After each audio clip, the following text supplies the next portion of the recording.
बाबा, मनुष्य को अपना जीवन कैसे जीना चाहिए? प्रश्न पूछा बी के अमृता। दूसरा प्रश्न, स्वयं को प्रणाम करो, स्तुति करो, अनुसरण करो। अष्टवक्र कहते हैं, अष्टवक्र गीता में रमेश उदयपुर।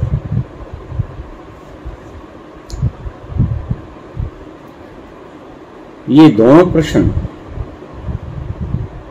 मैंने तो लिए एक दूसरे से संबंधित हैं। मनुष्य को अपना जीवन कैसे जीना चाहिए?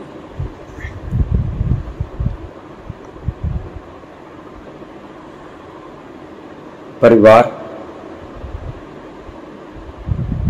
ग्राम, राज्य, देश और संसार, इनको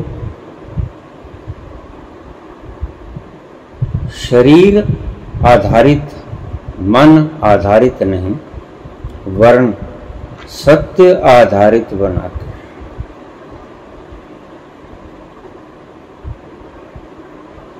इसकी व्याख्या सुनिएगा।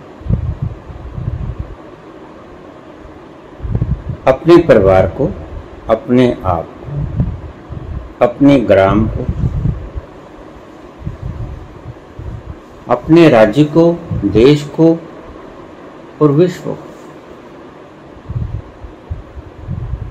शरीर और मन के ऊपर आधारित करके नहीं, वर्ण सत्य के ऊपर आधारित करके। पहले तो तुम सत्य को खोजो।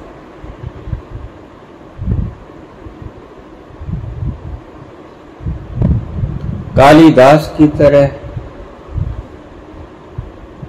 जिस शाखा पे बैठे उसको काट रहे, तुम्हें मालूम भी नहीं।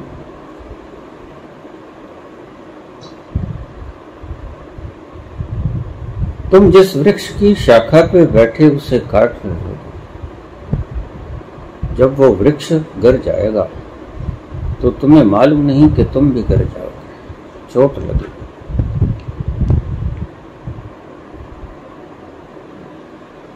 सत्य आधारित होना चाहिए, शरीर आधारित और मन आधारित नहीं होना चाहिए। हमारा जीवन, समस्त विश्व का जीवन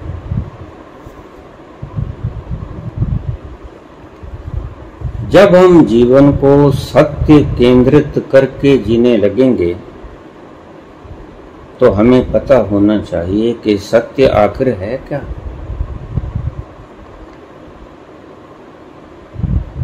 हमने जो सत्य माना वो सत्य,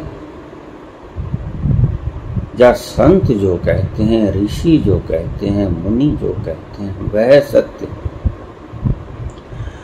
क्योंकि तुम्हारे सत्य ऋषियों के, संत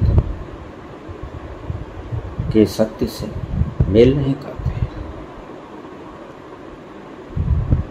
ऋषियों के, संतों के, मुनियों के सत्य अलग, तुम्हारे सत्य अलग।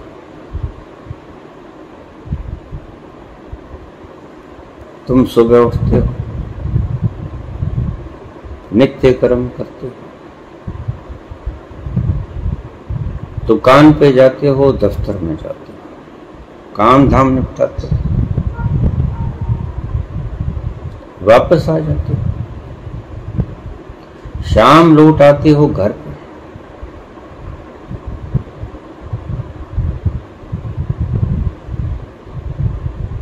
शादी विवाह करते हो, बाल बच्चे उत्पन्न करते हो, उन्हें पालते हो, पोसते हो, बड़ा करते हो, पढ़ाते लिखाते, विवाह शादी करते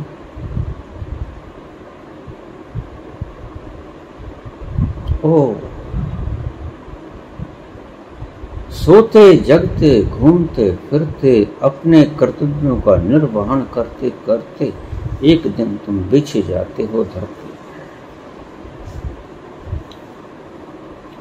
क्या जीवन को इसी तरह से जीना चाहिए? ये तुम्हारा मत है, ये तुम्हारे जीने का ढंग है आज का। क्या यही ढंग होना चाहिए?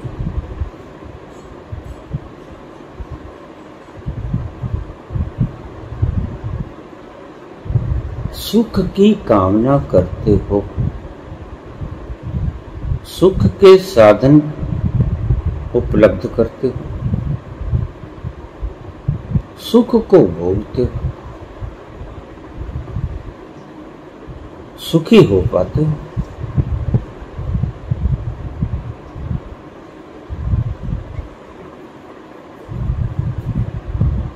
नहीं हो पाता। सत्य क्या है? मुनि कहते हैं तुम मन से परे अखंड आनंद अमृत रस अमर शांति के पुंज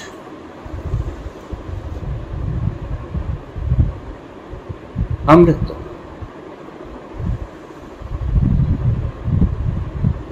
मुनि कहते हैं तुम शरीर नहीं। मुनि कहते हैं तुम मन नहीं।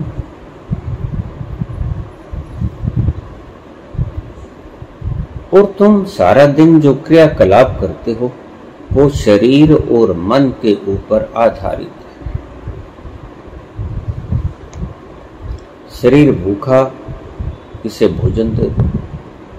मन भूखा, इसकी जरूरतें पूरी करते। आत्मा का तुम्हें पता ही नहीं, उसका तुम ख्याल ही नहीं करते।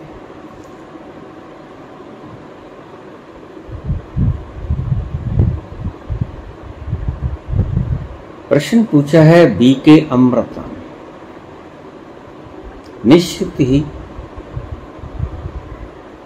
कोई ब्रह्म कुमारी रही,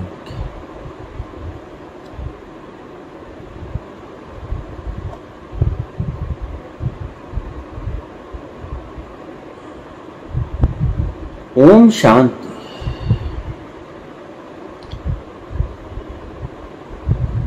कहने से अगर शांति मिल जाए तो कोई क्रोधित न हो।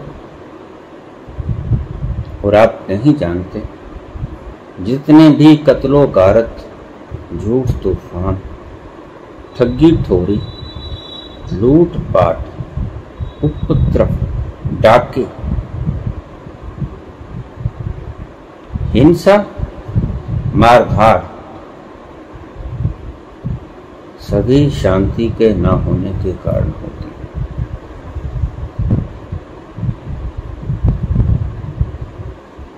जैसे रोटी रोटी कहने से भूख नहीं मिटती, पानी पानी कहने से प्यास नहीं मिटती, ऐसे ओम शांति कहने से शांति नहीं मिलती। कह के देखो। ओम शांति कहने वाले लोग क्रोध से भरे हुए मैंने देखे। आंखें लाल, थर्राते हुए होंठ, कंपती हुई गालें, पिसते हुए दांत मैंने देखे। उच्चारण सुबह उठ के करते हैं ओम शांति।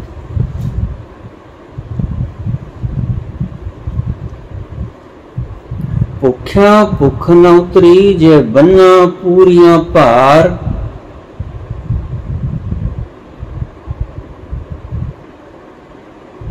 सहस सियाणपा लख होवे तां इक न चले नाल।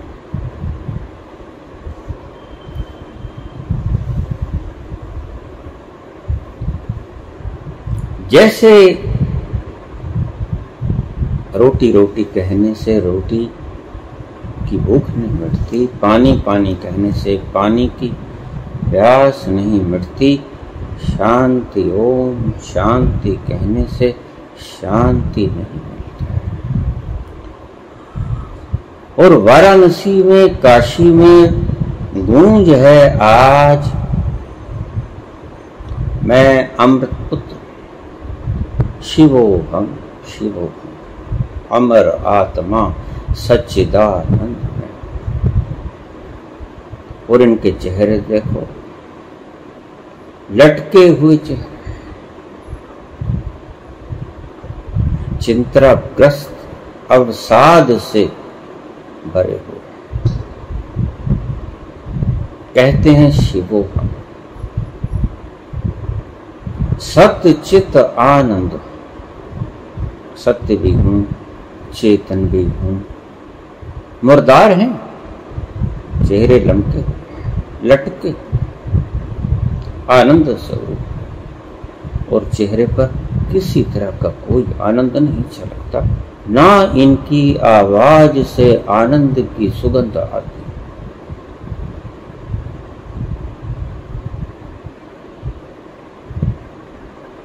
शब्दों में कहते हैं शिवोहम, अमर, मरता नहीं, और मरने से इतने डरते हैं। गजनवी जब लूटने आया सोम मंदिर को, वहां के पुजारी छिप गए, हाथ में माला, कंप रहे हैं भीतर से। गजनवी लंबी तलवार से शीश काटे जा रहा है, और ये भगवान कृष्ण के शब्दों का उच्चारण करने वाली कौम, जिसे निर्भीक होना चाहिए मृत्यु के प्रति, अकाल मूर्त, निर्भू निर्वैर, जो कभी मरता नहीं।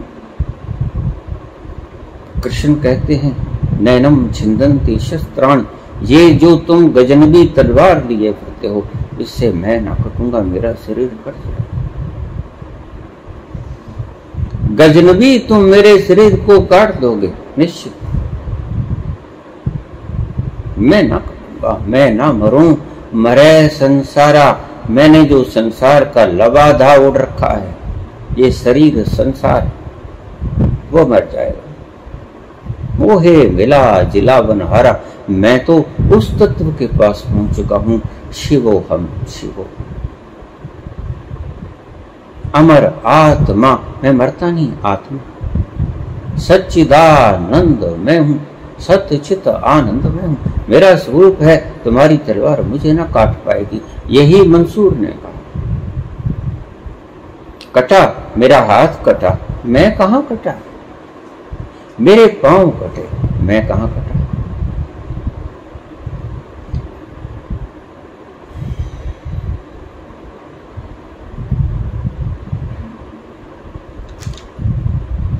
सोमनाथ के मंदिर के पुजारी थर थर कांप रहे थे मृत्यु के भय से, और गजनवी निर्भीक हुए कत्लो गारत मचा रहा था, मूर्तियों को तोड़ फोड़ रहा था। सोने को कूट कूट के तुम्हारी मूर्तियों को गधों पर, खच्चरों पर, घोड़ों पर लाद कर ले गया, और फिर तुम कहते हो कि सोने की चिड़िया आज भूख से मरी जा रही।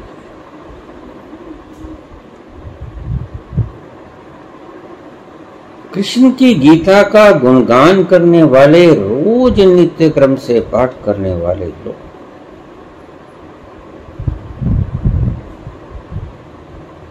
कृष्ण की शब्दों को भूल गए। क्यों? क्योंकि कृष्ण के शब्द मात्र शब्द थे, खोपड़ी तक महदूद थे, खुद का ज्ञान न था, आत्म अनुभव न बना था, कभी जाना न था कि मैं शरीर से परे एक आत्म तत्व शिव स्वरूप अमर हूं, सत्य चित्त आनंद जाना न था। तो मैं क्या कहता हूं कि समाज और विश्व व्यक्ति से लेके परिवार से लेके विश्व तक जीवन शरीर और मन केंद्रित नहीं होना चाहिए। सत्य केंद्रित होना चाहिए। तुम्हें तो कोई छोटी मोटी चीज करके तुम्हारे भावनाओं को आहत कर देता है।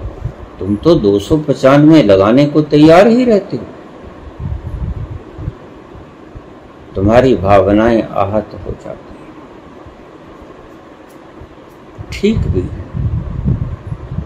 जब तक खुद का अपना होना नहीं जाना तब तक तुम्हारी भावनाएं आहत होती रहेंगी। तुम शरीर हो, तुम मन हो, ऐसा ही तुमने जाना। फिर शरीर के ऊपर कोई हमला करेगा, 302, 307 लगेगी, 323, 326 लगेगी। मन के ऊपर कोई ठेस पहुंचाएगा, तुम्हारी भावनाओं को कोई तोड़ेगा, 295 लगेगी। ये तुम्हारा संविधान कहता है।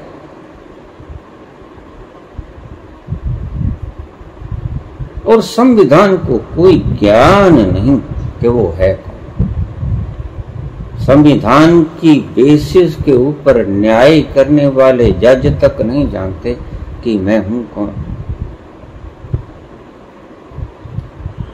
उन बेचारों को सिर्फ संविधान की किताब गीता से ज्यादा कीमती मालूम पड़ती है। वो अनुच्छेद देखते हैं, धाराएं देखते हैं और धाराओं के बल के ऊपर उस व्यक्ति को दंड देते हैं। सत्य को जानते ही नहीं, मजबूर है।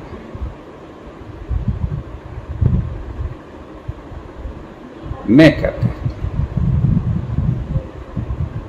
मैं कहता हूं जीवन को कैसे जिया जाए पूछा है ब्रह्म कुमारी अमृता ने। ओम शांति कह के ना जिया जाए, ओम शांति हो के जिया जाए। शांति के पुंज हो जाओ बुद्ध की तरह।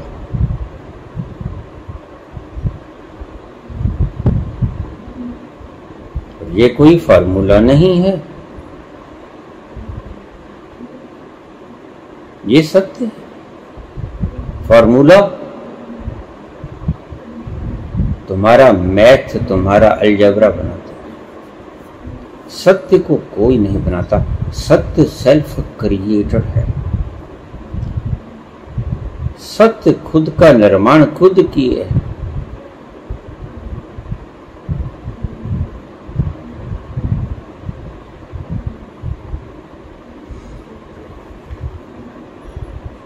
जीवन को कैसे जिया जाए बाबा जी? समस्त विश्व सत्य को देखे सबसे पहले, फर्स्ट ऑफ ऑल। जैसे हम किसी की इंटरव्यू लेते हैं, सबसे पहले उसके सर्टिफिकेट देखते हैं, क्वालिफिकेशन, एलिजिबिलिटी है या नहीं है। एलिजिबिलिटी तो है MSc मास्टर ऑफ साइंस, और तुम दिखा दो 8वीं का सर्टिफिकेट, तुम्हें बाहर निकाल दिया जाएगा, इंटरव्यू दे ही नहीं जाएगा।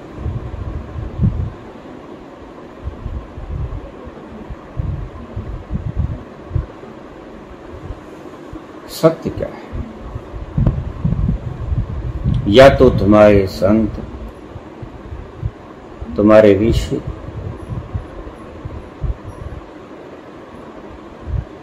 तुम्हारे मुनि झूठ है, गलत। तुम्हारे भगवान गलत हैं, तुम्हारे कृष्ण गलत हैं, तुम्हारे राम गलत हैं, तुम्हारे हजरत गलत हैं, तुम्हारे ईसा गलत हैं, या तुम गलत हो।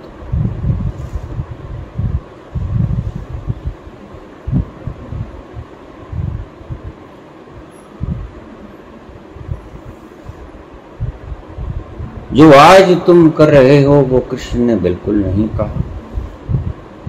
जो आज तुम कर रहे हो वो महावीर ने बिल्कुल नहीं कहा। महावीर के शिष्य, बुद्ध के शिष्य या किसी भी तीर्थंकर के, पैगंबर के, अवतार के ये फरमान नहीं है जो तुम कर रहे हो। और अगर तुम कर रहे हो तो तुमने शास्त्र पढ़े नहीं, तुमने इनको सुना नहीं। और अगर सुना तो तुमने विचारा नहीं, मनन नहीं किया, सिर के ऊपर से बात को गुजार दिया या अर्थ से अनर्थ कर दिया। शब्दों का अर्थ भी गलत किया जा सकता है।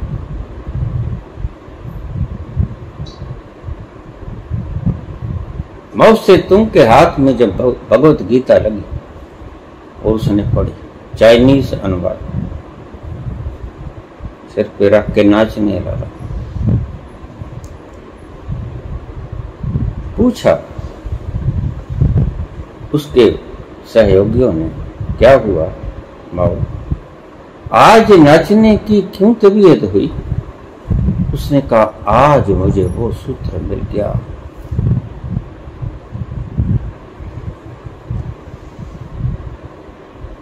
हिंदुस्तान के उस परम अवतार का जो ये शिक्षा देता है कि आत्मा कट नहीं सकती। बस मैं बेफिक्र हो गया। कैसे माओ? अब मैं जिसको भी मारूंगा, क्योंकि वो मर नहीं सकता, बड़े आराम से मार दूंगा, गीता को याद करके मार दूंगा। नैनम छिन्दन्ति शस्त्राणि नैनम दहति पावका। अगर मैं जला दूंगा तो वो जल नहीं सकती। नैनम दहति पावका न चैनम क्लेदन्त्यापो न शोषति मारुतः। अब बड़े आराम से फूंक दूंगा, जला दूंगा, काट दूंगा। अर्थ गलत भी निकाले जा सकते। गीता को बेस मानकर माओ कत्लो गारत कर दें, कोई ताजुब नहीं होना चाहिए।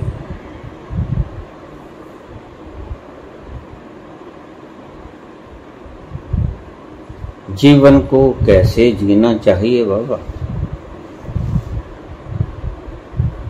शरीर को, मन को केंद्रित करके, सत्य को केंद्रित करके। मैं शब्द बोला सत्य, शरीर और मन तो तुम अच्छी तरह जानते हो, लेकिन सत्य नहीं तुम जानते कि क्या है। इस देश का सबसे बड़े से बड़ा दुर्भाग्य यही रहा है। सत्य कहते हैं शब्दों तक, सत्य खोजते हैं।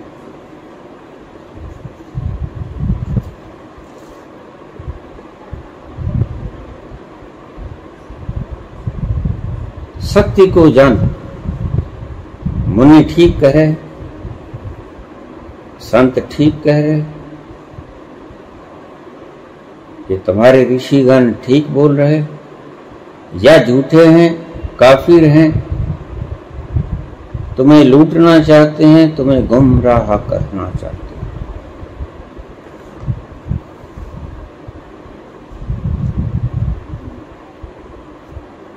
सत्य को जानो।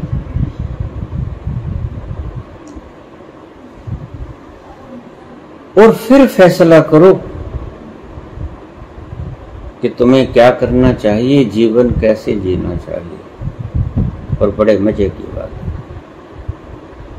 जैसे ही तुमने सत्य को जाना, मुझे पूछने की आवश्यकता खत्म हो जाएगी।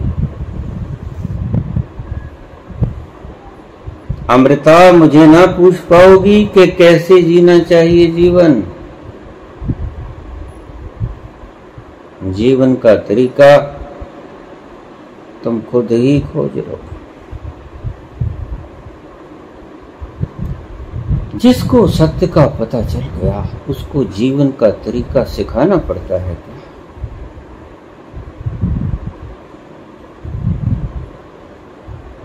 सत्य ही बता देता है कि तुमने जीवन कैसे जीना है। सत्य से बड़ा मार्गदर्शक कौन?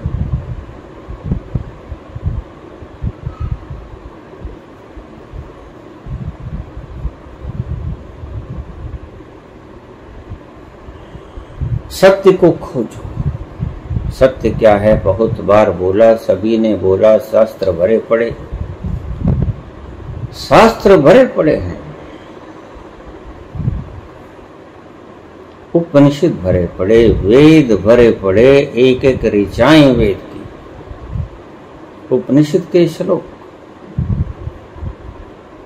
सभी सत्य से तुम्हें अवगत कराते हैं। लेकिन बाकी सभी बातें हमारे हृदय में उतर जाती हैं, एक सत्य ही नहीं उतरता।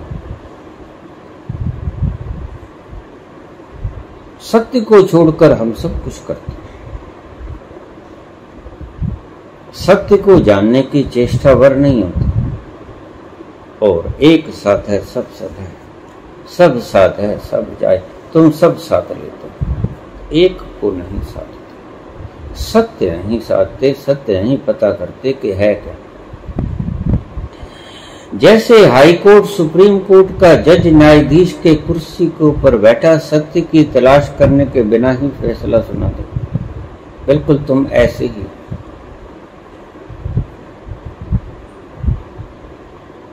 न्यायाधीश सत्य की परख ना करे,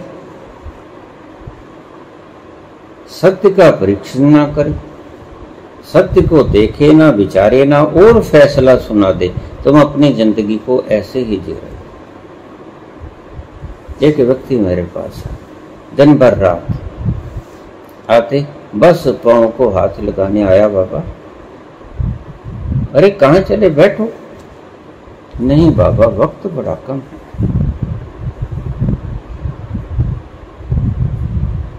जब भी आते उनके पास वक्त कभी नहीं होता। आते बस आशीर्वाद लेने आया, पांव छूने आया और चले जाते। हवा के झोंके की तरह आते, हवा के झोंके की तरह वापस चले जाते। बैठ जाओ 2 घड़ी, नहीं वक्त तुम क्या करो, ढेरों काम बनाते।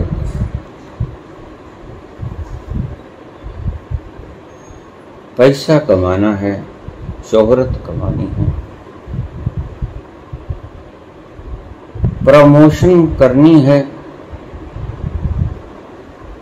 बच्चे को बड़े कॉलेज में पढ़ाना है, बड़ा अफसर बनाना है, विवाह शादी करनी है, ये करना वो करना, हजारों काम बनाते थे।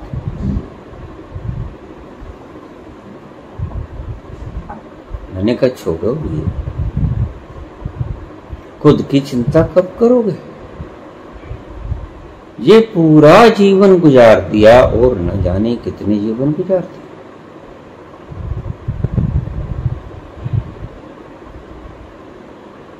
बच्चों की चिंता करो जब तक वो खुद अपनी चिंता करने के योग्य नहीं हो जाते, उसके बाद बच्चे अपनी चिंता करेंगे। कुछ कमा के भी देना चाहिए बच्चों को, कुछ छोड़ के भी जाना चाहिए।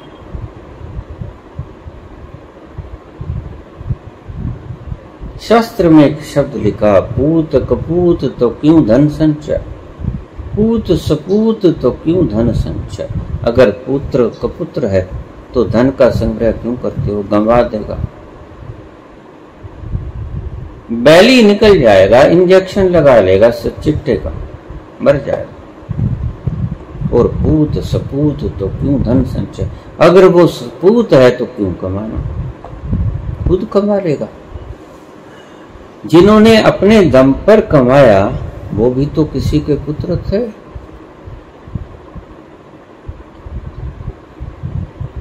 अपने दम पर बने, कोई पुश्तैनी नहीं होता, कोई पुश्तैनी नहीं होता। ये तुम्हें वरन 2-4 पुश्तों की बात से तुम पुश्तैनी मत समझ लेना। पुश्तैनी बड़ी लंबी चौड़ी बात होती।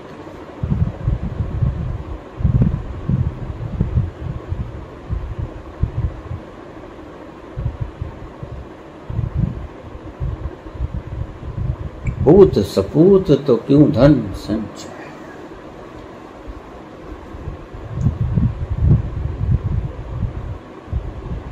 जीवन को कैसे जिए,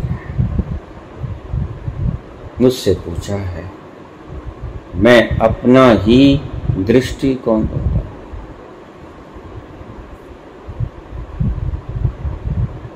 तुम्हारी मान्यताओं के साथ तुम खुद निपटना, मुझे उसकी तनिक भी परवाह नहीं।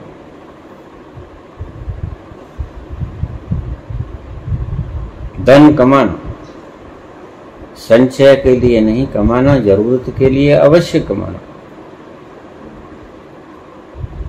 खाली भी मत बैठ जाओ।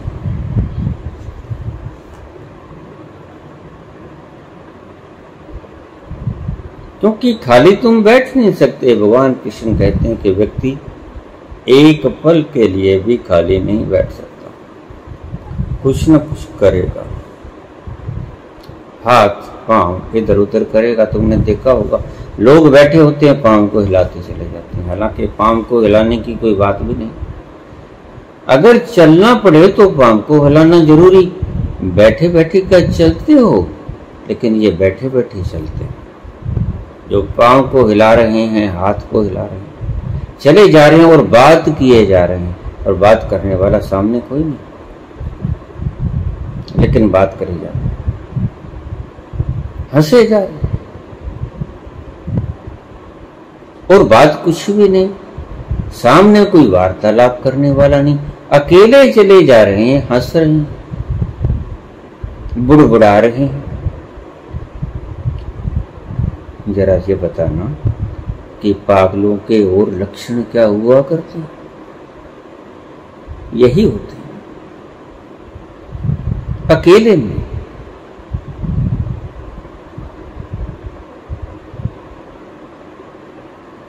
जरूरत के लिए कमाना। जिस ईसा की तुम बात करते हो, सुबह का खाना, शाम का खाना, सुबह शाम मांगा करते थे। दोपहर का खाना, oh god I am hungry please provide me lunch, oh god I am hungry please provide me dinner. रात्रि का भोजन दे दो।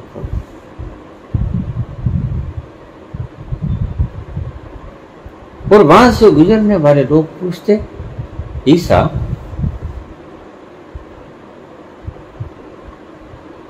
तू परमात्मा का प्यारा पुत्र है, एकदम से क्यों नहीं मांग लेता? जब भी कोई बात आदमी करेगा अपनी मनोवृत्ति के हिसाब से करेगा। यह व्यक्ति संचय करता रहा होगा, इसने खुद संचय किया होगा। और एक बात तुम्हें बता, तुम्हारा संचय करना इस बात का द्योतक है, ढंग से समझ लेना इस बात को। तुम नास्तिक हो,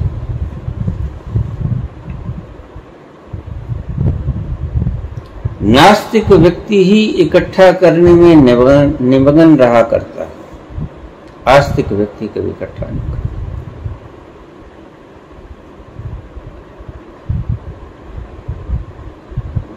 बच्चे को मां दूध दे देती है, बच्चे को अपनी मां के ऊपर भरोसा नहीं होता, मां को दर्शन किया होता है, मां रोज उसे दूध देती है। जब जरूरत होती है बस जरा रोया और दूध मिला। पुकार करता है बच्चा, भूखा। रोना एक लक्षण है पुकारने का कि मुझे दूध दे दो, भूख लगी। मां तुरंत दौड़ी चली जाती, सारे काम छोड़ के बच्चे को दूध पिलाती। अगर तुम संचय करते हो, शाम का खाना संचय करते हो, अगले दिन का करते हो, वर्षों का, सालों का, सदियों का, 100 पुश्तों का, उतने ही बड़े नास्तिक।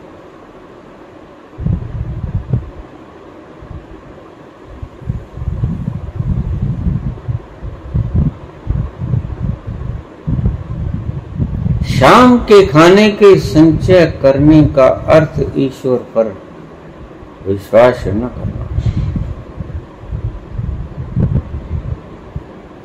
नास्तिक, आस्तिक व्यक्ति शाम की फिक्र नहीं करता।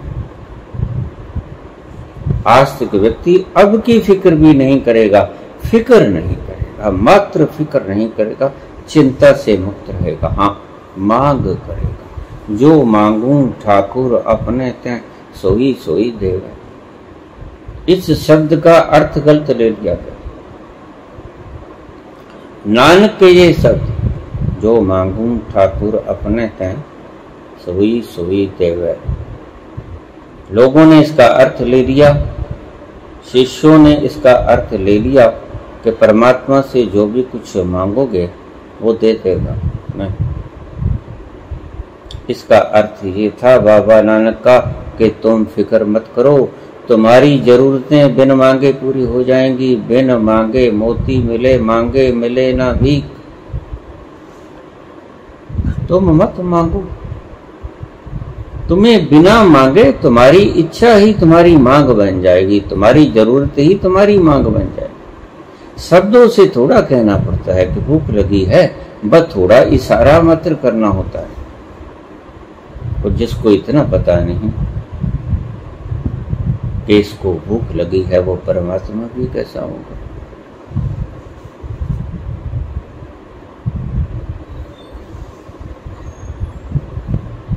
घट घट के अंतर की जानत, भले बुरे की पीर पछानत। तुम भले हो, तुम बुरे हो, तुम्हारी पीड़ा को वो समझते हैं, हल कर देते। घट घट के अंतर की जानत। जब तुम बताते हो बोल के, तो एक बात को समझ लेना कि तुम भूल जाते हो कि वो घट घट के जानने वाला है, तुम्हें बोल के बताने की आवश्यकता नहीं। तुम गुरु गोविंद सिंह की इस बात को मुनकिर कर देते हो कि वो घट घट की पीर को पहचानता है, अंतस को जानता है। तुम नास्तिक हो जाते हो। एक मापदंड है, तुम्हारे लक्षण से बता देते हैं कि तुम आस्तिक हो कि नास्तिक। 4 बेटे आंखों के सामने शहीद हो गए गुरु गोविंद सिंह के। आंख में एक अश्क न आया। माता दहशत से मर गई। पिता का बलिदान करने के लिए स्वयं भेज दिया कि जाओ पिताश्री, बलिदान देने के लिए आपसे ज्यादा योग्य व्यक्ति और कौन है? आपसे ज्यादा महान व्यक्ति और कौन है?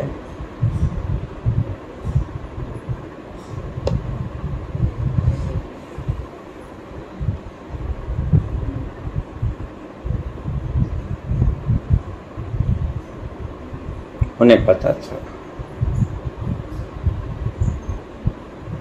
वो सत्य को जानते थे। जो मैं कहता हूं, सत्य आधारित होना चाहिए तुम्हारा जीवन, जैसे गुरु गोविंद सिंह का सत्य आधारित।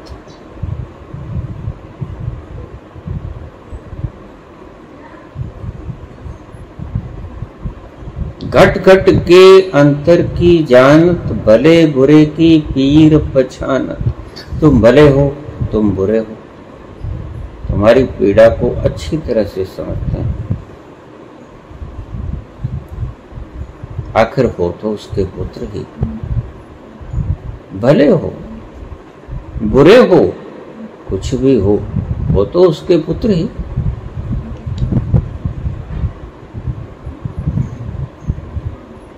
उसका पुत्र चाहे भला हो चाहे बुरा हो, वो छाती से लगाए रखे। वो तुम्हें कभी नींद उतकारेगा, वो तुम्हें सदा बुलावा भेजता रहेगा, आ जाओ। बहुत भटक लिए, सांझ भी हो गई, रात भी हो गई, जन्मों बीत गए,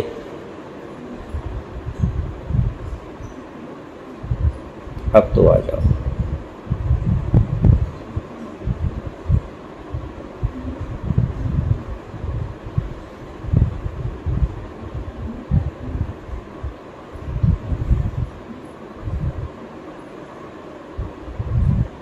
जीवन को कैसे जीना चाहिए? सत्य पर आधारित होना चाहिए जीवन।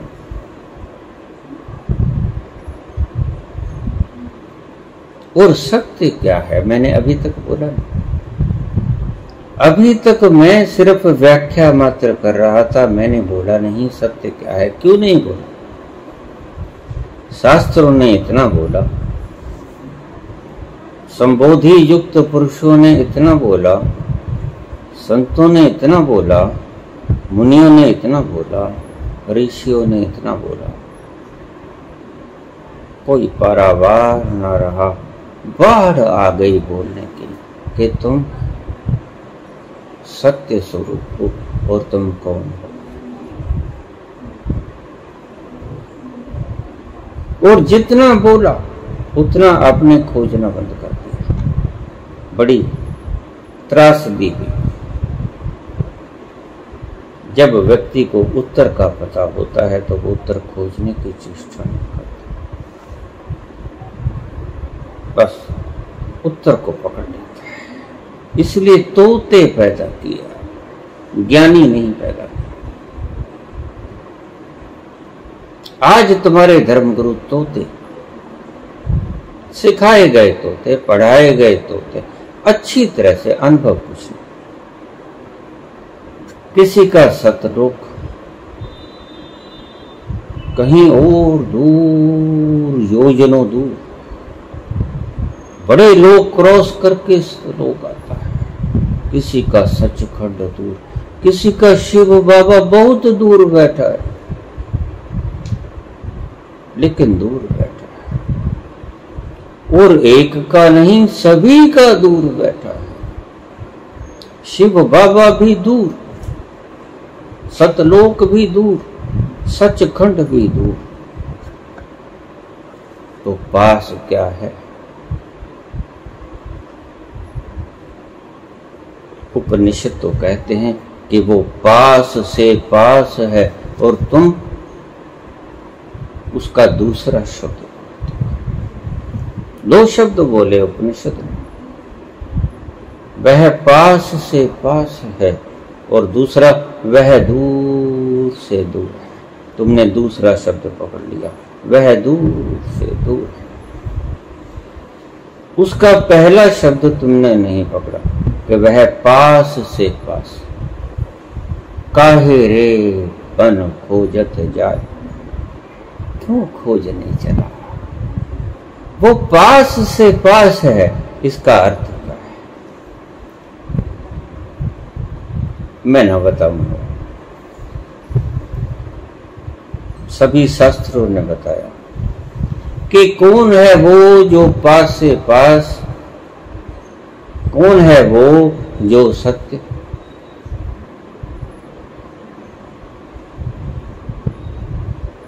ये तुम्हें आज खोजना पड़ेगा।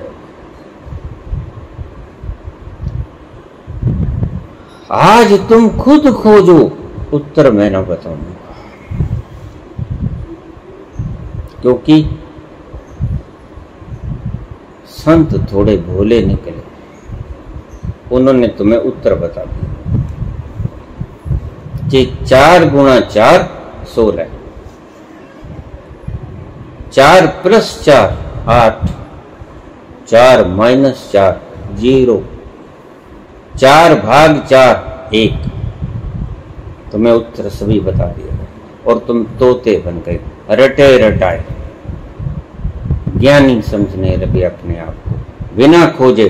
These were only the information, ये सिर्फ आपको सूचनाएं मात्र थी, सत्य उसमें जरा भी ना था, और सत्य था तो दूसरे का खोजा। भूख मिटी जिसने खाया, और उसने बताया कि मेरी भूख कैसे मिटी, और आपने वो रटंत कर ली। आप तो बहुत दूर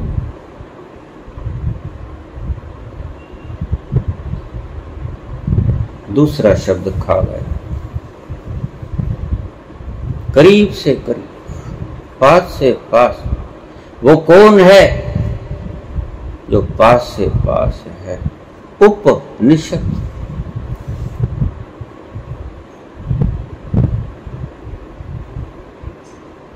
हम उपवास करते हैं। मुझे बहुत बार प्रश्न आए कि बाबा ये व्रत करना चाहिए, उपवास करना चाहिए? नहीं करना चाहिए। व्रत नहीं करना चाहिए, उपवास करना चाहिए। क्योंकि व्रत का मतलब है अनशन, झगड़ा। नहीं खाएंगे।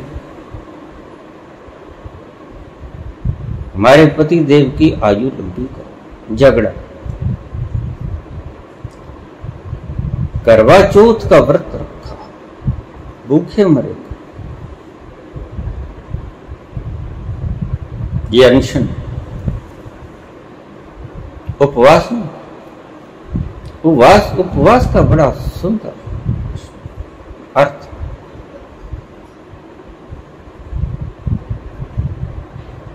उपवास का अर्थ है अमानित्वम, दंभित्वम, हिंसा, क्षांति, राजवम, आचार्यो, उपासनम, शौचम, स्थैर्यम, आत्म विनिग्रह। उपासना शब्द से उपवास बना है। उपआसन, उसके करीब ही आसन लगा। उपवास, जहां उसका वास है वहीं बैठ जाए। किसका? वो जो पास से पास है।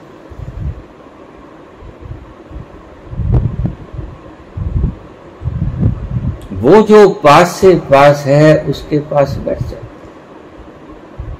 उपवास और उपासना,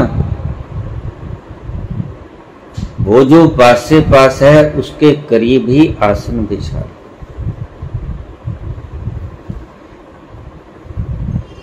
भूखे मरने का नाम अनशन हुआ करता है, उपवास में।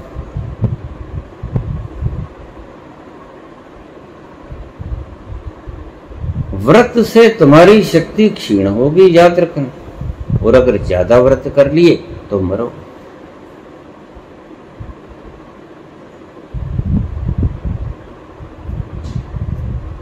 उपवास से तुम्हारी शक्ति बढ़ेगी, क्योंकि तुम उस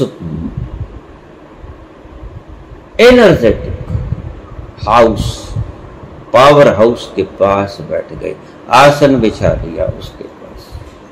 उपासना तुम करते हो रोज, लेकिन कहाँ बैठते हो उसके पास? टल्ली खड़काने की बड़ी जल्दी होती है, शंख बजाने की बहुत जल्दी करते, काम की तरह निपटा देना चाहते हो पूजा को भी। टल्ली खड़काते हो, शंख बजाते हो, घड़ियाल बजाते हो, टल खड़काते हो, आर्त स्वर में हुए बिना आरती गाते हो। आरती तो आर्त दुखी हृदय से निकली हुई पुकार थी, आरती। और तुम दुखी नहीं भी होते तो आरती रोज करते हो। आरती उन्हीं क्षणों में होनी चाहिए जिस क्षण तुम परम आर्त भाव से दुखी होके उससे फरियाद करो कि हे ईश्वर, अब तो हद हो गई, बस। वो सच्ची आरती है। तुम्हारी आरती लिपियों के अलावा और कुछ नहीं। सबने अपनी अपनी आरती आरते बना ली, और एक नहीं अनेकों आरतियां। जितने देव उतनी ही आरतियां।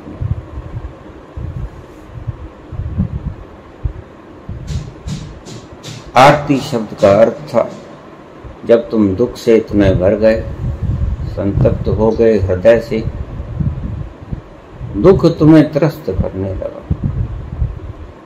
हृदय में कांटे की तरह तीर बन के चुभने लगा दुख, तो आर्त स्वर में अपने पिता को पुकारते हो, अपनी माता को पुकारते हो, माता पिता आ जाओ, मैं दुखी, तुम्हारा पुत्र तुम्हें पुकार रहा। उसको आर्त स्वर से बोले गए शब्द आरती कहलाते हैं, आर्ता कहलाते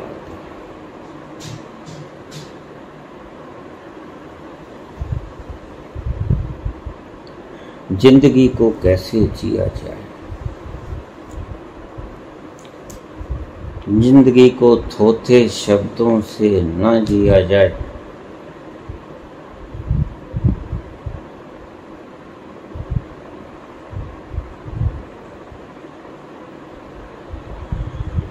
जिंदगी को ठोस ज्ञान से जिया जाए, सत्य से जिया जाए। और सत्य क्या है अब बताऊं?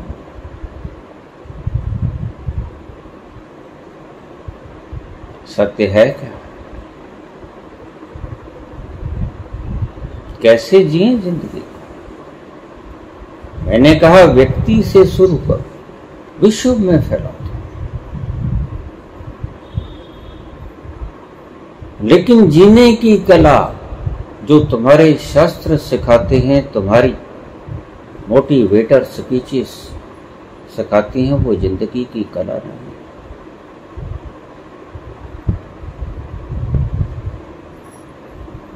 ये तो एक भिखमंगा दूसरे भिखमंगे के सामने अपना भिक्षा पत्र फैला के खड़ा, एक का भिक्षा पत्र तुम्हें नजर आता है, दूसरे का भिक्षा पत्र तुम्हें नजर नहीं आता। जिस व्यक्ति ने जीने की कला के ऊपर किताब लिखी वो छुपा हुआ भिक्षुक है, उसके हाथ का भिक्षा पत्र आपको दिखाई नहीं पड़ता। वो मांग रहा है किताबों के ऊपर उसका मूल्य लिखकर। और भला जीने की कला मूल्य लेके सिखाई जाती है। ये बड़ी चीजें हैं, ये अहम बातें हैं, बेसिक बुनियादी बातें। ईश्वर आपसे कुछ लेता है, आपके बड़े काम बिल्कुल मुफ्त निपटाता है, कुछ नहीं मांगता। सच्चा दाता दिल ना तमाए, कोई तमन्ना नहीं उसकी, कोई तमा नहीं उसकी, कोई मुराद नहीं उसकी। वो कोई भिखमंगा है क्या जो तुमसे मांगेगा? कुछ कमी है उसके घर में जो तुमसे मांगेगा?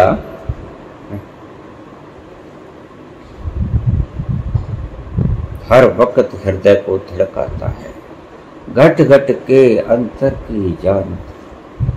हर पल हर घड़ी तुम सोए हो, तुम जगते हो, हृदय को वो धड़काता है। काम उसका, श्वास के बिना तुम कुछ मिनट भी जीवित नहीं रह सकते। बराबर तुम्हें सोए पड़ो को भी जब तुम गहरी निद्रा सुषुप्ति अवस्था में पूर्ण मूर्छित पड़े होते हो तो भी वो तुम्हें श्वास देता है। बड़ी बातें उसने अपने हाथ में रखी हैं। जीने की कला भी बहुत बड़ी बात है, लेकिन ये भिखमंगे जो जीने की कला के ऊपर किताबें लिखा के मोटिवेशन स्पीचेस देके आपको तोता पाठ पढ़ाते हैं, कितनी देर तक याद रख पाते हो जरा आप सोचो। ये पानी के ऊपर खींची गई लकीरों के समान। वो भिखमंगा अपनी किताब बेच के भीख मांग लेता है। आप उस किताब को पढ़कर जीने की कला सीखने का उपाय ढूंढते हो, मिलती नहीं है। जीने की कला तुम्हें आती नहीं है, क्योंकि जीने की कला तो वो खुद भी नहीं जानता जिसने लिखी किताब। जानेगा भी कैसे जब वो जीवन से ही परिचित नहीं है, तो जीवन की कला को क्या खाक जानेगा।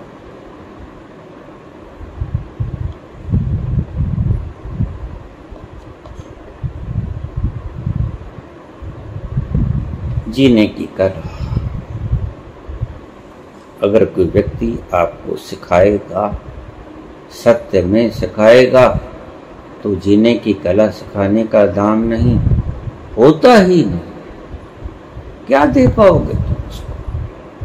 तुम्हारे पास क्या है?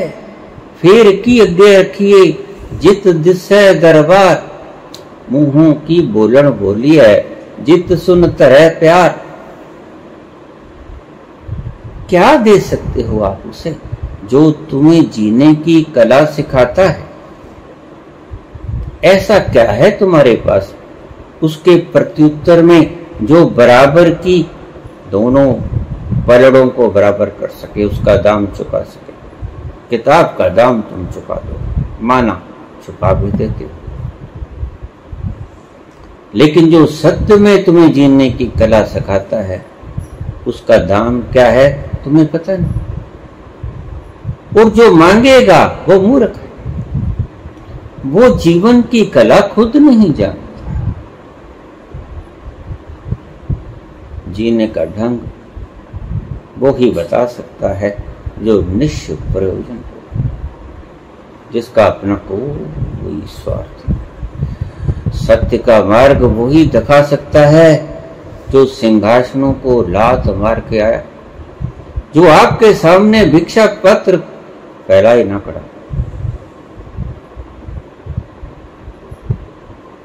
आप प्रत्यक्ष में भिक्षा पत्र फैलाए खड़े, और वो जीने की कला सिखाने की किताब लिखने वाला व्यक्ति अप्रत्यक्ष रूप में किताब लिख के आपके सामने भिक्षा पत्र फैला देता है कि निकालो 695, जीने की कला आ जाएगी। व्यर्थ में आंख मत घिसाना, नहीं मिलेगी जीने की कला। जीने की कला वही व्यक्ति आपको बता सकेगा जो जीने की कला को जानता है, जो जीवन को जानता है, जो जीवन का बुनियाद जानता है। तुम्हारे जीवन की बुनियाद है क्या? जो वहां पहुंच गया वो आपको जीने की कला बता सकने का अधिकारी है, क्षमता रखता है। किताबें कभी भी तुम्हें सिखा ना सकेगी जीने की कला क्या है। बाबा, जीवन कैसे जिया जाए। शरीर केंद्रित ना हो, कोई पवित्रता नहीं चले। मैं नहीं कहता कि गलीच बने रहो, नहीं, और मैं ये भी नहीं कहता कि हर वक्त नदी में डुबकी लगाते रहो। युक्त आहार विहारस्य, युक्त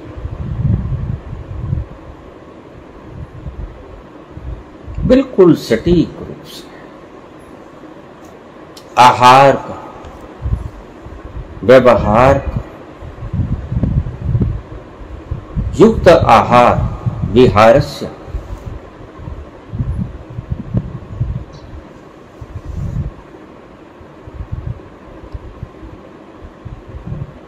मैं ये नहीं कहता कि सत्य को साधो, और मैं ये भी नहीं कहता कि झूठ। मेरे कहने का मतलब आप समझ गए। मैं नहीं कहता कि तुम सत्य को साधो, अपना जीवन व्यर्थ कर दो सत्य को साधने में। अहिंसक बनने में अपना सारा जीवन गंवा दो, मैं नहीं कहता। मैं नहीं कहता कि अस्ते बनने में सारा जीवन लुटा दो, जीवन बड़ा कीमती है। मैं नहीं कहता कि ब्रह्मचर्य के अंदर सारा जीवन खपा दो, जीवन बड़ा कीमती है। सिर्फ ब्रह्मचर्य को साधने के लिए नहीं होता ये जीवन। मैं नहीं कहता कि न जोड़ने की जिद में ही सारा जीवन खपा दो, त्याग में ही सारा जीवन खपा दो। और मैं ये भी नहीं कहता कि जोड़ जोड़ के खजानों के अंबार टपा दो। युक्त आहार विहारस्य विहार भी युक्त होना चाहिए।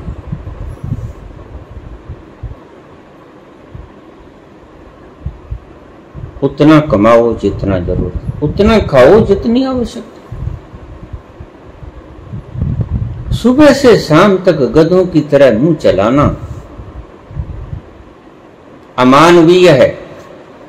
पशुता हो सकती है लेकिन मानवता नहीं। आहार भी युक्त होना चाहिए, विहारस्य भी युक्त होना चाहिए। जिंदगियां नहीं लुटनी चाहिए, सिर्फ सत्य, अहिंसा, अस्तेय, ब्रह्मचर्य, अपरिग्रह को साधने के लिए। जिंदगी दांव पे मत लगा दो, जिंदगी जीने के लिए है।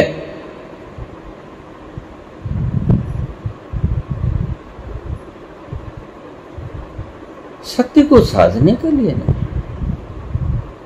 अहिंसा को साधने के लिए नहीं, अस्तेय को साधने के लिए नहीं, ब्रह्मचर्य को साधने के लिए नहीं, अपरिग्रह को साधने के लिए नहीं। और मैं उससे उल्ट भी कहता हूं कि चोरी को करने के लिए भी नहीं, किसी को दुख देने के लिए भी नहीं, और असत्य भाषण करने के लिए भी नहीं, और काम वासना में दिन भर रात लिप्त होने के लिए भी नहीं, और जोड़ जोड़ कर खजाने को अंबार लगा लेने के लिए भी नहीं। जिंदगी क्या है, जीवन कैसे जिया जाए, सत्य पे आधारित होना चाहिए जीवन, सत्य केंद्रित होना चाहिए जीवन, शरीर और मन केंद्रित नहीं होना चाहिए। अब तक तुम्हारा सारा जीवन, सारे समाजों का जीवन, सारे देशों का जीवन, विश्व का जीवन मन और शरीर केंद्रित है, सत्य केंद्रित कभी हुआ ही नहीं। सत्य केंद्रित विश्व नहीं हुआ, सत्य केंद्रित व्यक्ति। कोई बुद्ध कभी सत्य केंद्रित हो जाता है, कोई कबीर कभी सत्य केंद्रित हो जाता है, कोई कृष्ण कभी सत्य केंद्रित हो जाता है, कोई राम कभी सत्य केंद्रित हो जाता है, कोई नानक कभी सत्य केंद्रित हो जाता है, लेकिन विश्व कभी सत्य केंद्रित नहीं हुआ। हाँ, ईश्वर से प्रार्थना अवश्य है कि प्रभु विश्व को सत्य केंद्रित बना दो। सत्य केंद्रित होना क्या होता है? जो सत्य है उनके अनुसार जीवन को जिया जाए। और सत्य क्या है? सत्य क्या है? सत्य के अनुसार जीवन जिया जाए। सत्य क्या है? सत्य खोजने जैसा है, पूछने जैसा नहीं है। रमन ने कभी नहीं कहा, जो उससे गया पूछने।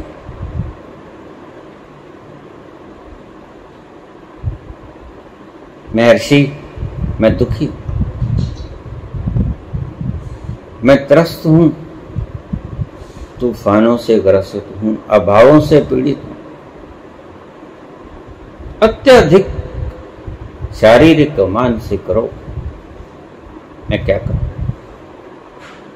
रमन कभी नहीं कहते थे। रमन कहते no thyself, who are you, इसकी खोज करो। बस तुम्हारे सभी प्रश्नों का जवाब, तुम्हारे सभी रोगों का एक ही समाधान, एक साथ है, सब सद है। एक उत्तर खोज लो मेरे प्यारे,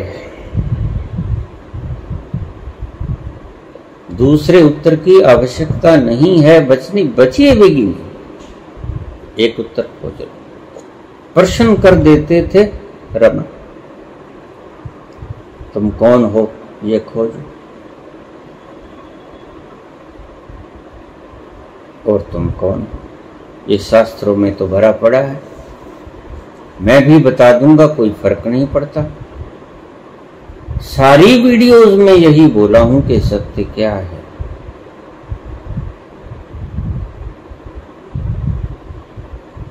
लेकिन तुमने कब सुना?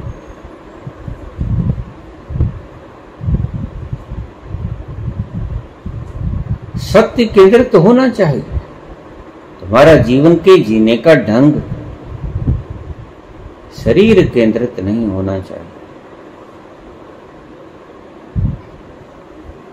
सत्य को पूछो मत, क्योंकि फिर तुम तोता रटन हो जाओगे। तुम्हारे शास्त्रों ने, तुम्हारे गुरुओं ने तुम्हें कृपा करके बताया कि 2 और 2 4 होते हैं।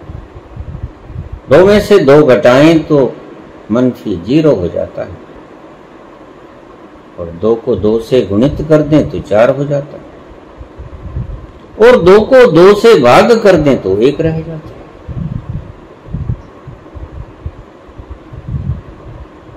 और तुम वो उत्तर को जस्ट एज ए इंफॉर्मेशन खोपड़ी में भरे रहे, जानने की जरूरत कभी समझी नहीं, और पूछते हो कि जीवन कैसे जिया जाए। सत्य का उत्तर पूछ लिया आपने, सत्य का उत्तर खोजा नहीं, यही कमी रहती। इसलिए जीवन कैसे जिए ये प्रश्न मुझसे पूछना। कोई कहते हैं शिव बाबा की शरण में चले जाओ, मैं भी कहता हूं शिव बाबा की शरण में चले जाओ। मैंने कब इनकार किया? यही शब्द तो मैं कब से बोल रहा हूं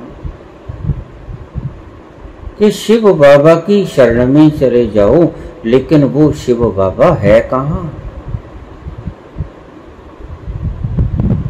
वो दूर कहीं बैठा आसमान में किसी छोर पे, या तुम्हारे अंतरतम तल को शिव का नाम दिया जाता है? बस यही पूछता हूं तुमसे। सिखाने वालों तुमसे एक ही प्रश्न, शिव बाबा कहीं दूर आसमान में तारे पे बैठे, या शिव बाबा तुम्हारे पिंड में बैठे? शास्त्र कहते हैं यथा पिंडे तथा ब्रह्मंडे, जैसा ब्रह्मांड में है वैसा ही पिंड में है। और तुमने एक शब्द पकड़ा, जैसे उपनिषद का एक शब्द पकड़ा, वह दूर से दूर, और भूल गए कि दूसरा भी कहा उपनिषद ने, वह पास से पास। तुमने ये शब्द पकड़ लिया कि वह दूर से दूर शिव बाबा शिवपुरी में बैठे, शिवखंड में बैठे, सचखंड में बैठे। वहां जाओ, उसके पास एनर्जी फुल करके लाओ, टैंकी फुल।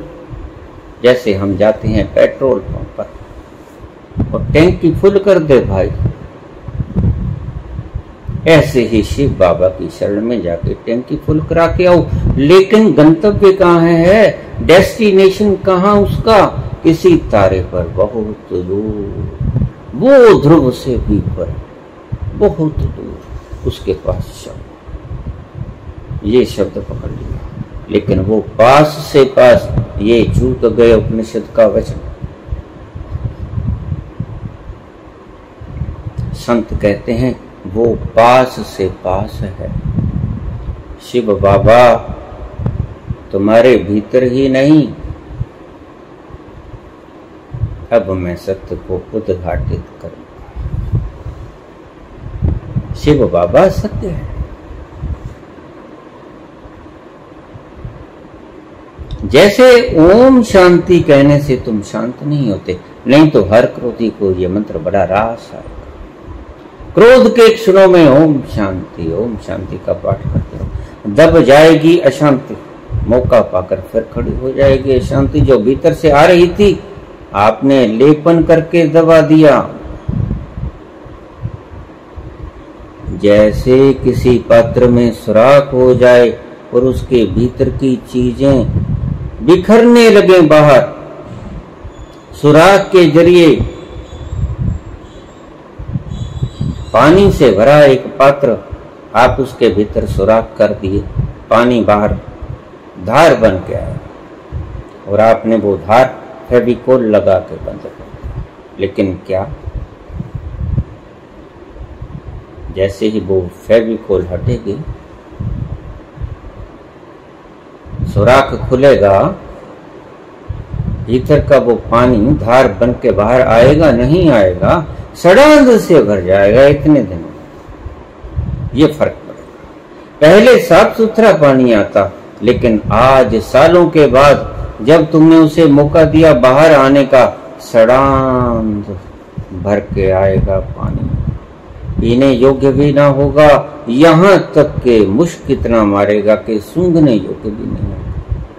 ये सड़ांध निकला करती है। दबा हुआ तुम्हारा ये शांति का पैगाम सड़ जाता है, क्योंकि अशांति तुमने दबाई। ओम शांति कहते हैं।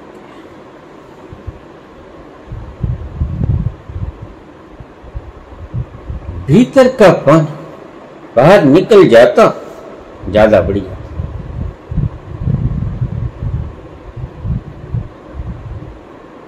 फेविकोल की चिपकाहट लगा के आपने बंद कर दिया सुराख, और पानी तो सड़ेगा ही, पानी का स्वभाव सड़ जाएगा, बैक्टीरिया पैदा हो जाएंगे, बदबू आनी शुरू हो जाएगी। आपने रोक दिया, और अब जब निकलेगा तो सड़ा हुआ पानी निकलेगा।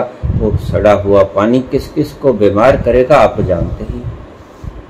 पहले तो जिस पात्र में होगा उसे बीमार करेगा, फिर उस पात्र में से जो पानी पीते हैं उन सबको बीमार कर देगा। आप सभी बीमार आदमी जो ओम शांति का पाठ भर कर रहे हैं, सभी बीमार आदमी हैं जो इस सड़ांध के पानी को पी रहे हैं।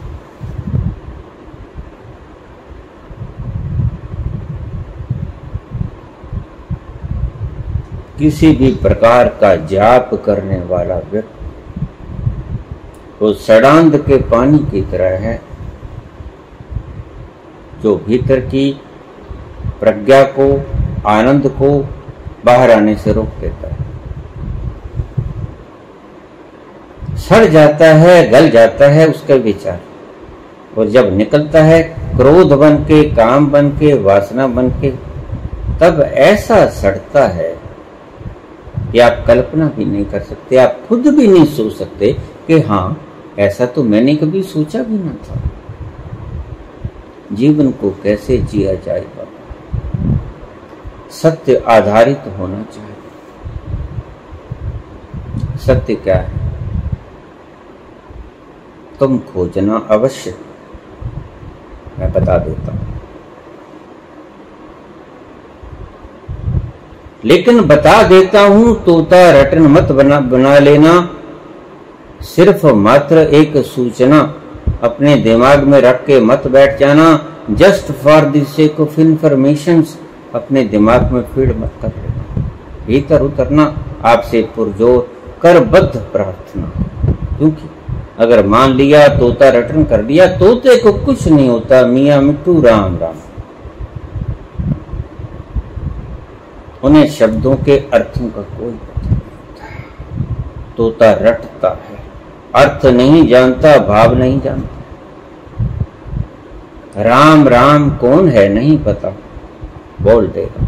ऐसे ही तुम बोले जा रहे। शांति क्या है, कहां से आता, कैसे मिले, नहीं पता।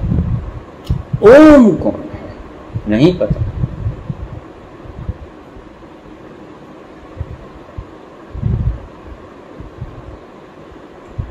शरीर केंद्रित नहीं होना चाहिए।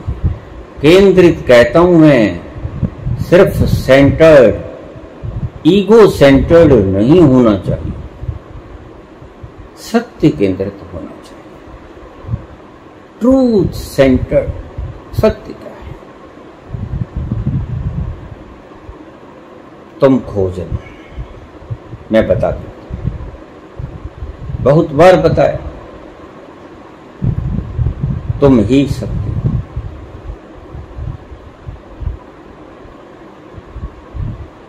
तुम ही सत्य हो। You are the truth. शिवो हम। ये जानने की बात है, जपने की बात नहीं है। इसको जानना चाहिए। मैं अमृत पुत्र हूं। बोलने के लिए नहीं बताया था संतों ने, जपने के लिए भी नहीं बताया था संतों ने, जानने के लिए बताया था संतों ने। और आज तुम उसको दोहराए चले जाते हो। Just repetition is going on.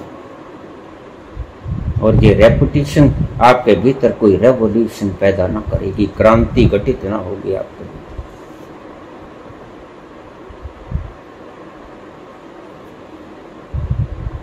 तुम ही सत्य हो और तुम कौन हो? खोजना तो पड़ेगा।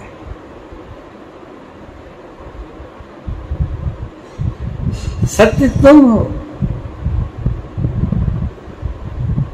तुम कौन? सब कुछ बताया संतों ने, लेकिन तुमने सिर्फ एक इंफॉर्मेशन का साधन बना लिया। और मैं कहता हूं ये तुम्हारे बड़े से बड़ा दुर्भाग्य है कि तुम्हें संतों का जवाब खोजना चाहिए था, याद करना नहीं चाहिए था, रिपीट नहीं करना चाहिए था। That was not for the sake of information. That was for the sake of invention. वो आपने खोजना था कि ये जो बोल रहे हैं संत, ये झूठे हैं या सच्चे। सोमनाथ के पुजारियों ने खोजा नहीं, इसलिए गजन भी लूट लाट के ले गया। वो जानता था कायर हो।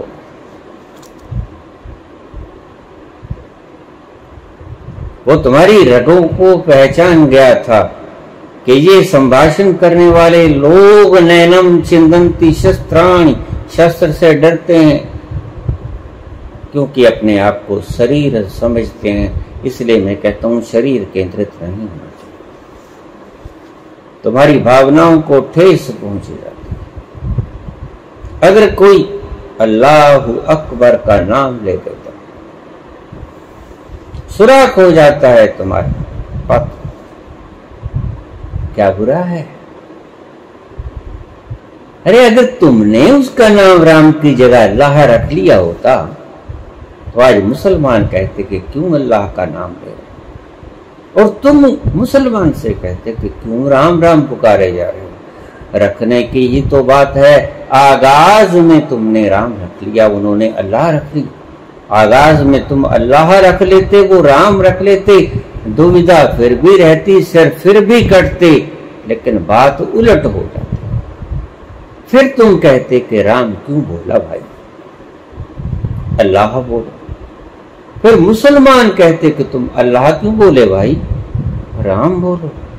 ये तुम्हारी मान्यताएं भर हैं, और मान्यताएं पागल होती हैं। सभी मान्यताएं तुम्हारे पागलपन के सिवा और कुछ भी नहीं है। सत्य के अंदर तो होना चाहिए। सत्य क्या? शिवो हम, मैं ही सत्य और तुम कौन? शिवो हम, मैं शिव। ब्रह्म अस, मैं ब्रह्म। ब्रह्म कौन है? जो समस्त लोक प्रलोक सभी जगह अस्तित्व को कहते हैं ब्रह्म।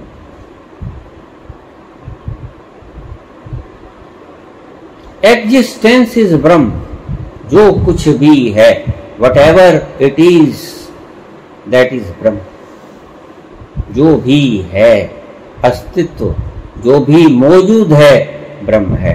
ब्रह्म से परे कुछ, ब्रह्म से अतिरिक्त कुछ, ब्रह्म से परे कुछ। सत्य केंद्रित होना चाहिए। सत्य क्या है? सत्य तुम कौन? तुम शिव हो। शिव किसे कहते हैं? जो कभी मरता नहीं। शिव ही ब्रह्म है, अहम ब्रह्मस्मि। तभी मंसूर ने कहा, खालक खलक खलक में खालक।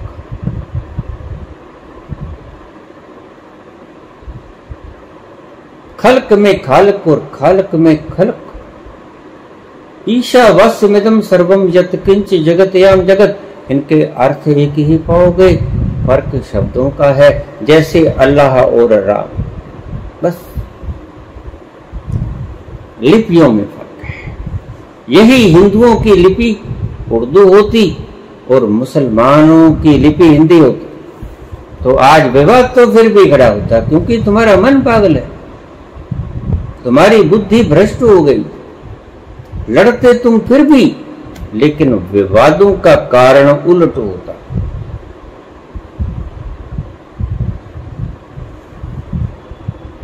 शिव कौन?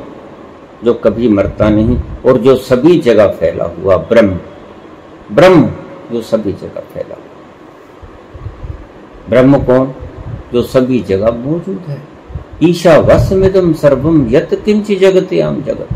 इस जगत के कण कण का फैलाव ही ब्रह्म है, अस्तित्व ही ब्रह्म है। एग्जिस्टेंस इज ब्रह्म। जिंदगी को कैसे जीना चाहिए? उस ब्रह्म को केंद्रित करके जीना चाहिए।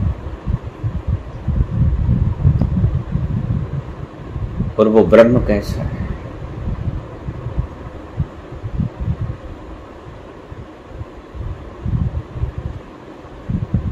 परम आनंद से भरपूर, घट घट के अंतर की जान। ब्रह्म ऐसा है, भले बुरे की पीर पछाड़। ब्रह्म ऐसा है,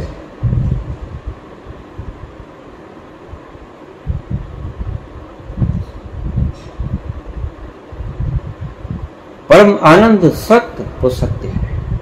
मैंने पहले कहा, सत्य केंद्रित होना चाहिए तुम्हारे जीने का ढंग।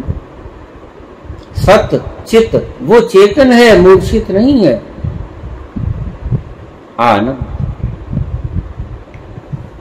आनंद से भरा पूरा, खुशहाल, खुशबू से संपन्न, नाचता गाता हंसता खेलता, गुनगुनाता, रोता चीखता चिल्लाता, दुखी षडांध से युक्त ब्रह्म नहीं है। ब्रह्म वो है जो सदा ब्रह्म से मुक्त है। ब्रह्म से मुक्त जो है वो ब्रह्म खुशियों से युक्त है, हर खुशी से युक्त है। वो ब्रह्म जिसके पास सारे आनंद के खजाने भरे पड़े हैं। लख खुशियां बादशाहियां जे सतगुरु नजर करे। सब खुशियां बादशाहियां सब उसके पास भरे खजाने पड़े हैं। उसके पास आनंद के, जिनकी एक बूंद को आप तरस जाते हो। छोटी छोटी कृत्यों में तुम उस ब्रह्म की बूंदों को खोजने का प्रयास करते हो, मिलती हैं लेकिन क्षणिक, और वो अखंड ब्रह्म है, अखंड आनंद का स्रोत। तुम खोज लेते और भ्रम खा लेते कि बस इसी के भीतर है, चाहे बूंद रूप में है। हम बूंद बूंद में चख लेंगे और यही बूंद बूंद का चखना तुम्हें उस अखंड स्रोत तक पहुंचने नहीं देता। इसलिए ऋषि कहते हैं कि काम बाधा है, और किसी तरह नहीं। काम बाधा नहीं, काम तुम्हें रोक लेता है क्षणिक आनंद को दिखा के। All that glitters are not gold. जैसे तुम सोने की तलाश में पड़ रहे हो और चमकती हुई चीज में उलझ जाओ, क्योंकि सभी चमकने वाली चीजें सोना नहीं होती। बस तुम काम में इसी तरह इन्वॉल्व हो, क्योंकि काम तुम्हें क्षणिक आनंद देता है, निश्चित ही देता है। लोभ तुम्हें क्षणिक आनंद देता है। क्रोध तुम्हें एक बार बल का एहसास कराता है कि तुम पावरफुल हो, और तुम ओमनीपोटेंट होना चाहते हो।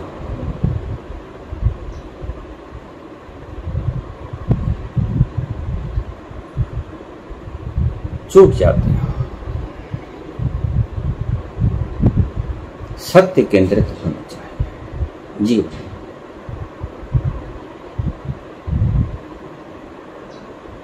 खुशियों से भरपूर होना चाहिए, लहलहाता होना चाहिए तुम्हारे लंबे चेहरे, तुम्हारा दुखित जीवन, रोज की तुम्हारी समस्याएं क्या बता रही हैं? यही कि तुम किसी रास्ते गलत अख्तियार कर लिया, तुम किन्हीं गलत रास्तों पर चल पड़े हो और कुछ नहीं, तुम भ्रम में पड़ गए। तुम्हें सही रास्ता खोजना पड़ेगा, गलत रास्तों को छोड़ना पड़ेगा। मेरे पास बहुत व्यक्ति आते, बाबा 40 साल हो गए, अब कैसे छोड़ दूं? मैंने कहा फिर छोड़ दें, अब नहीं फिर सही, फिर नहीं फिर सही। अभी भी क्या जल्दी है, और बीत जाने दो 150 जन्म, फिर कर लेना। छोड़ना तो पड़ेगा। जब पहुंचोगे छोड़ के पहुंचोगे। जो जप करते हैं उन्हें मैं इसीलिए सावधान करता हूं, जपते जपते कभी नहीं पहुंचोगे। जब पहुंचोगे जप को छोड़ के पहुंचोगे। इसलिए कबीर ने आखिरी शब्द कहा,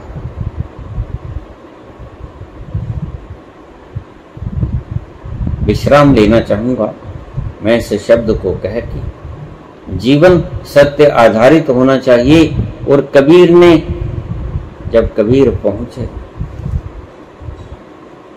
भलो भयो हरि बिसरो, शब्द सुनिए क्या कहते हैं कबीर। भला हो गया मेरा जो हरि बिसर गया।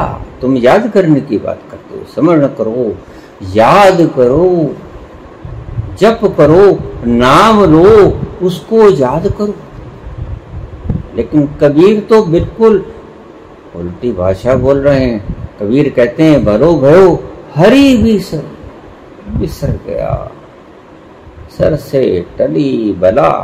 ये बला थी सारी, जिसने मुझे उलझाए रखा था। धागा उलझा हुआ था, डोर सीधी नहीं हो रही थी, मेरा पतंग आसमान में उड़ नहीं रहा था, मुक्त नहीं था। भलो भयो हरि बिसरो, आज बिसर गया, माला गिर गई हाथ से। सांकेतिक शब्द हैं, ढंग से सुनना। भलो भयो हरि बिसरो, सर से टली बला। देखिए, आप कहते हो सुमरण करो, वो कहता है कि बहुत अच्छा होगा। बला टल गई सिर से सुमरण की। ये माला के ऊपर जब तक जपता रहा, जब तक बला सर पे बैठी रही। ये जप तुम्हारी सर के ऊपर बलाएं हैं, चाहे ओम का हो, चाहे राम का हो, अल्लाह का हो, गॉड का हो, नाम कुछ भी हो, ये लिपियों के नाम आपके सर के ऊपर बलाएं हैं। भलो भयो हरि बिसरो, सर से टली बला। जब सर से बला टल, निश्चिंत हो गया, जैसे थे तैसे भय। तुम कैसे थे? आनंद स्वरूप, मस्ती से भरे हुए, बेसुधी में खोए हुए, ऐसे ऐसे थे जैसे पिए पिए बहुत पिए, पांव लड़खड़ा रहे थे आनंद से, मस्ती से, सुरूर से, बेसुधी से, बेखुदी से। ऐसे थे तुम। और कबीर कहते हैं भलो भयो हरि बिसरो, सर से टली बला। जिसे तुम याद करते हो, कबीर उसको कहते हैं कि आज बहुत अच्छा हुआ, मेरा भला हो गया, बला टल गई सर से। ये जो माला क्या गिरी, सारे भ्रम टूट गए, सारे बंधन कट गए, मैं मुक्त हो गया। जैसे थे तैसे भय, जैसा मैं था परम आनंद सुख का खजाना, सत चित आनंद। अब कछु कहा न जाए, मैं पर मौन हो गया। बोला नहीं जाता जू गूंगा गुड़ खाए के, कहे कौन मुख स्वाद।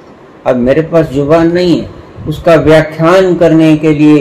ये सुमरन छूट गया, ये गिर गई माला, ये बला थी मेरे सर की। ये सुमरन अब तक जंजाल बना हुआ था जी का। बहुत भला हुआ, जैसे थे तैसे भये, भले भये हरि बिसरे, सर से टली बला। हरि बिसर गया, सर से बला टल गई, जैसे थे तैसे भये, अब कछु कहा न जाए। अब मैं बोल नहीं सकता। धन्यवाद।